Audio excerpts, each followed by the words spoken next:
আমরা দেখব আমের আচার কী করে বানানো হয়। প্রথমে আম কেটে পরিষ্কার করে খোলা ছাড়িয়ে নেব, ছাড়ানোর পর পরিষ্কার করে জলে ধুয়ে নেব। দেখতে পাচ্ছি তোমরা জলে ধুয়ে নেব। জলে দিলাম, জলে দেওয়ার পর ধুয়ে নিয়েছি। এবার গরম তেলের মধ্যে দিয়ে দিয়েছি শুকনো লঙ্কা, তেজপাতা, পাঁচফোড়ন। এরপরে আমের যে টুকরোগুলো পরিষ্কার করে ধুয়ে রেখেছিলাম এবার দিয়ে দিলাম। দেওয়ার পর নাড়ার পর কিছুক্ষণ তো হলুদ দিয়ে দেবো একটু, 2 চামচ মতো। এবার 2 চামচ মতো নুন দেবো। নুন দেওয়ার পর আবার কিছুক্ষণ নাড়া হবে।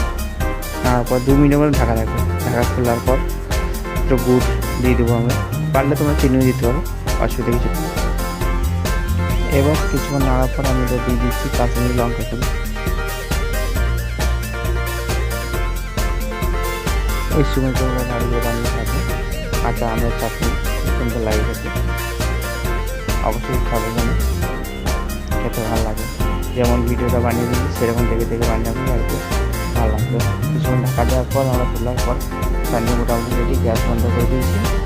গ্যাস বন্ধ করে ফাইনালি রেডি হয়ে গেছে। খুব সুন্দর দেখা যায়, দেখতে পেয়েছো।